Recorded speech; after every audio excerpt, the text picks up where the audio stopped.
we take a head start at the table match here? Go down to the battlefield and start updating the names now while we get in there. It looks like the hands are good. We're about to get the A-OK, I do believe.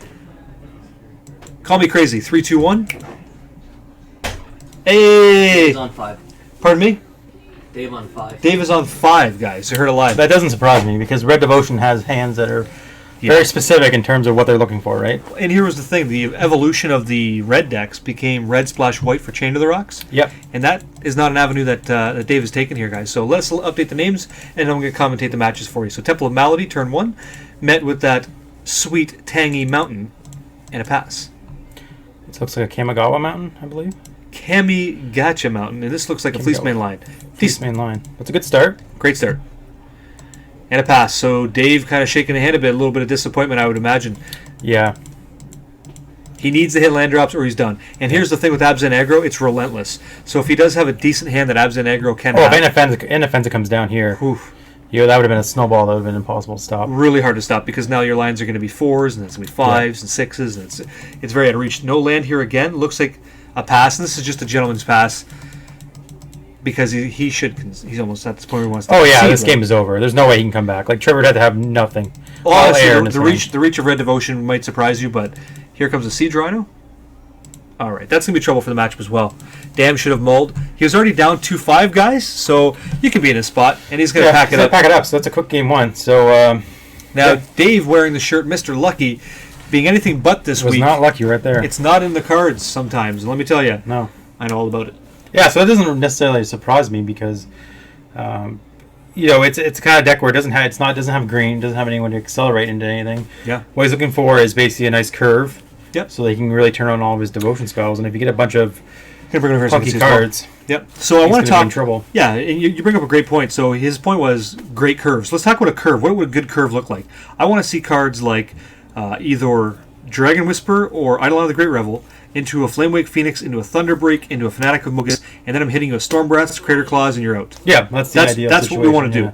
We interact in this game with cards like Draconic Roar in the deck, and we could use Crater Claws, but we don't really want to. So you're up against Abzan Aggro. You bring in all 4 Anger of the Gods? No, because I think there's a lot of situations where it's just not very good. It's good. Okay. It's good in certain situations where you're on the play and you can kind of dictate what you want to do. Yep. But the issue that's always been with Red Devotion is that they always want to build up a critical mass of creatures. They never want to trade because the value of having the red mana symbols in play is worth more than the trade. Now, wasn't it true before that you would have cards like you would have Ash Zealot, Rakdos Cackler? They usually didn't play Cackler. What they usually played was Ash Zealot and Burning Tree Emissary. BTE. Jesus. And then talk about a throwback. Boros Reckoner, right? Boros Recognize? Yeah. Those are very different cards that do an extremely better job in creature-based formats than this red deck is doing now. Yeah. However, this version of Mono Red is much more evasive because of the Dragon Whisper. Like, it just goes in the air, goes over you. And it still has kind of the nutty draws where you can get a Eidolon into Goblin Rabble Master. I want to see something good. Something like that. Yeah. And put your opponent in a chokehold with that kind of draw. Chokehold. I love the words. That's good. So here's the thing. You've covered 2 matches now that have been extremely fast. Yeah. So is it you? Well, it's the red decks, right? Yeah, you're just covering red decks, I guess. Yeah, I guess so. Yeah. Is anyone playing Sultai Megamorph Flood? No. But if you want that, could be something we drop in the bucket over on the group on Facebook. So go in there and ask a question. Maybe throw it up in the air because we do have some people that might want to try it out. So when people get into the semifinals, let's explain to the chat. Do they have to keep the same deck? Or are they allowed to change it up? It's gonna be one deck. It's gonna be one choice. One deck. Although let's just keep everything on the table, keep it fair. People that are having to play, and then also the person in the finals has to wait, so they're not forced. So what's the incentive to be number 1 right now?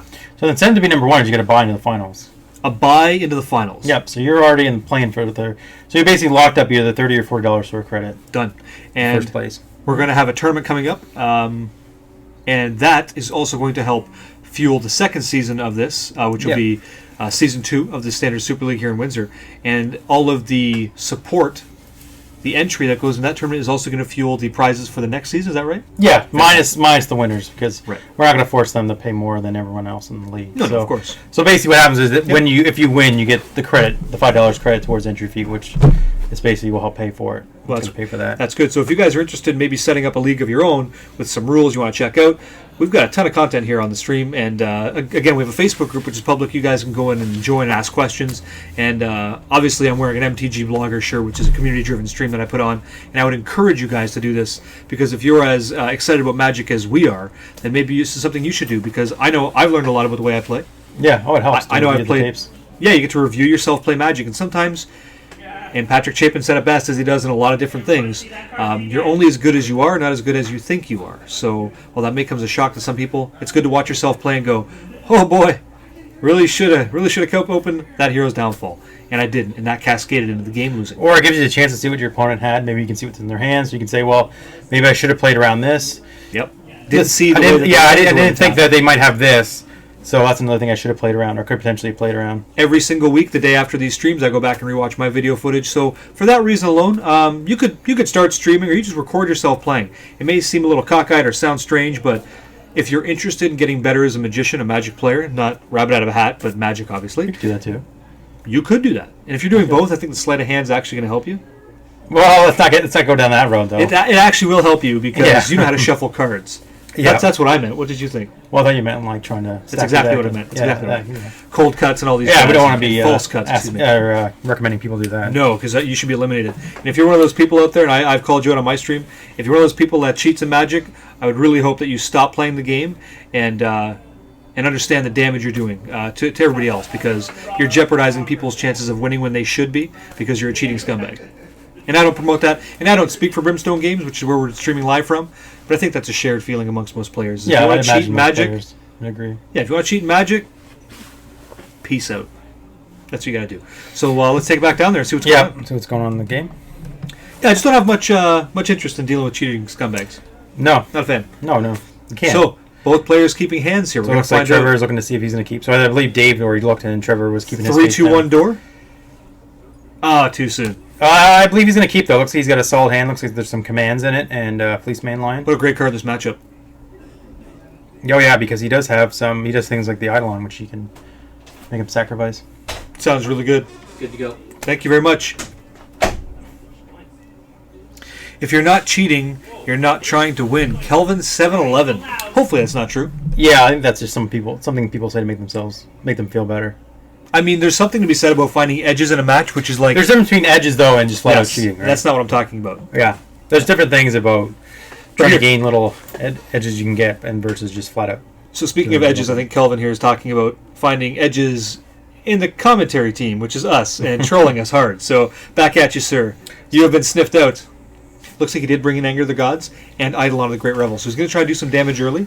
Ooh. Okay, so if I'm in Trevor's spot right here, I think I want to deploy that Fleece Main line, and then hopefully he plays another creature, which you can eat the next turn with your Fleece Main line. Yep. Make him sack the Eidolon, get some... And if he follows up with a Roast, that's fine-ish? That's fine, yeah. He hasn't developed his board any further, and all he has is the Eidolon to play. So I see an Ashcloud Phoenix, which is a really good card in Standard that's not seen enough play right now. Ashcloud Phoenix is great. What do you think? It's good, yeah. I definitely agree it's good. I don't know if it's the best in this matchup just because the Abzan Charms. Not in this matchup. I'm just saying in the format. Oh, yeah. General, it's a card that's typically underplayed, but I think that's only because the Thunderbreak region has taken over. And I don't think that it should. The value that Ashcloud's bringing right now is great. I think the reason it's because it's a dragon, so Thunderbreak turns on all your Draconic Roars and all things. That's why Ashcloud's kind of fallen by. I think if Ashcloud was a dragon, you'd see a lot different, some different ideas. It looks like he's going for the Roar in order to get in there. Great. Take 2 to do it, and that's fine. 3 to you, 5 to you. Yeah. Already down to 12. This is the explosive 12, plays we've talked about from this red deck. So, Banana Fenza coming down next. I imagine she's the biggest butt. She's J-Lo. Huge butt. And that doesn't get killed by Draconic Roar. But it does by the Roast in his hand. That's he's about to see. Yep. So, that... But I think I'm okay with the missed trigger there. He should be at 10. If he was down to 12, he should be at 10 casting that Anafenza. Yeah, it looks like Dave might have missed his trigger. Oh, no. Yeah. Now, I wonder, can he miss that trigger? Yeah, he definitely can, yeah. Dave's trigger, yeah. That's too bad, guys. He should be at 10. And that speaks to some of the experience we talked about, right? That's right. We would know right there. So, these are little things like Soldier of the Pantheon is a great card to reference this as. Yeah. So Soldier of the Pantheon, pro multicolor. And then Dave takes 2 from his his Roast, so... you gotta not miss Eidolon triggers because... Okay, so he's done 10, so he forgot to mark it, yeah. And it looks like he's... So this is where a Siege Rhino would be pretty... it'd be backbreaking. Pretty good right here. Looks like he's tapping 4 mana, that's what I'm guessing. Yep, here it comes. Oh, jeez. So if you're in Dave's spot, now you're kind of worried. Well, you have to get evasive now, and you got to race. Yeah, you got to try to drop a Flame Wake, or... I'm going to fix those life totals. Because that happens a lot. Here, yeah. Please call the match. Yeah, sure. So Dave's got 3 lands, one of which is an Ichthos, which is a little unfortunate because it's going to really handicap what he can play this turn in terms of playing 2 spells, because most of his spells are double red. A lot of his removal isn't, though, so we'll see if he's got any other removal in his hand.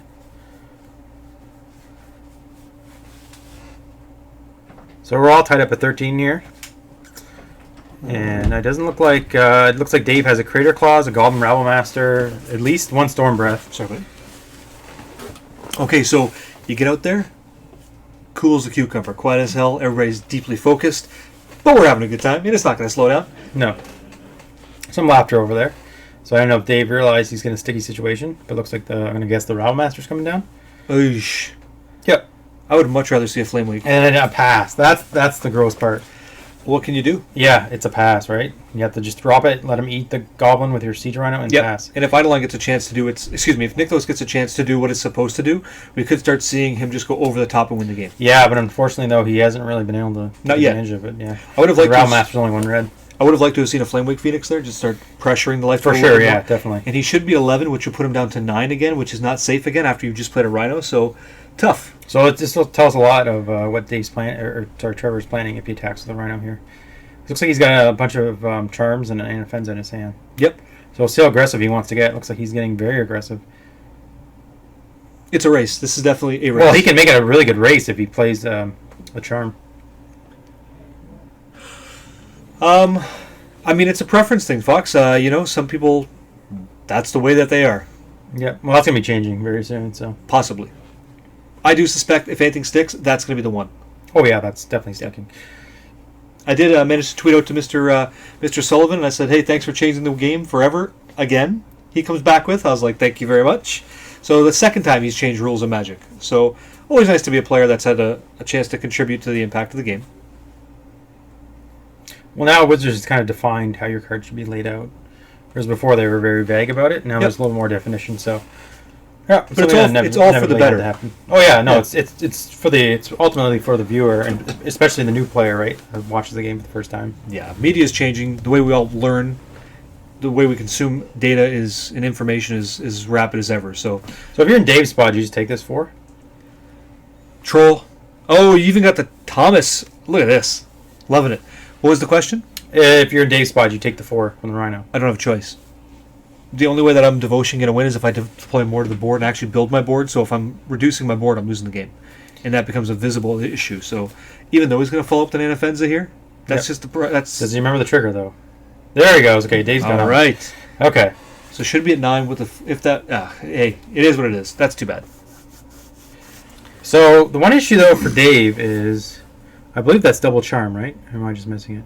So if that's double charm, that means next turn he can play 2 charms in 1 turn. Yep. Which could make that Rhino a 9-10. That's right. Or sorry, an 8-10. Or an 8-9, sorry. Artificer's Epiphany. Not sure that I know what the card is, to be quite honest with you. If you'd be interested in sending me a link, I'd be more than happy to take a look at it for you. So this one is going to be over pretty quick, I think, either way. Well, if he doesn't hit a land drop, he's getting mana screwed. And it really is tough to play Magic when you're mana screwed against a very polished deck like Abzan Aggro. And again, it doesn't mess around. This is the reason why. Because if you... Cards are all good. It's all good, it's all powerful, and we've seen it proven itself. Well, I think in general, like, a lot of times synergy will trump individual card power. But in this situation, the synergy really isn't there. Yeah, no, you say you're not wrong, but after you said that, first card that came to my mind was Cloudfin Raptor. Yeah, this card was. That's synergy. Better have some synergy because I'm looking at it and not seeing it, and then you're thinking, "Oh, this deck is great. This deck is fantastic." Right? Mm-hmm. Talking about mono blue, and I really don't think mono blue is coming back. No, I think it's one of those things where people are hopeful. They want it so bad. They want it to be back, yeah. By Thassa's Mighty Biden, they want it back. Well, I think it's actually a really good lesson, too, that shows that context is everything for cards, right? Because you had all these cards that were, like, even Gary from Sales. Another card that's just not played that much in this format. That was an All-Star in the last format. So 2 colorless, 1 blue for an instant, draw 2, discard 1 unless you control an artifact. Yeah. Really? So they've taken the 3 mana draw to sorcery speed and basically bumped it up to instant. But now you have to discard an artifact. Unless you control an artifact? Yeah. I think it's pretty good. You discard if you control an artifact? Unless you don't control an artifact. You have to discard unless you don't control an artifact. What if I'm discarding Death Misraptors? I think you can do What if I'm discarding Risen Executioners? Yeah, I think it's definitely better than Sorcery Speed Draw 2, and that's a card people are already playing. Well, that's great, guys. I like that card. That sounds a good card. So it looks like he's gotten to combat, and Cat's out of the bag. Trevor didn't even block the Goblin because he's playing around the Draconic Roar. And it looks like we've got some chumping going on here. And I think as soon as Dave taps out mana, he's in a little bit of trouble. Doo-doo? He's in doo-doo. Some deep, deep stuff? Well, now that he's able to get the counter on the Rhino, it's only one charm is lethal now. So I think if you're in Trevor's spot, you're going to see him throwing down. He's just going to say, yep, deal with this. It's got six toughness, and your deck only deals damage. And 3 That's and 5. lethal. So we'll see what he comes lethal. up with. Yeah, there's nothing Dave has that instant speed. So that's going to be game. And unfortunately, that's going to knock Dave out of the playoffs. Oh. Yeah. That happened. It happened, yeah. I mean,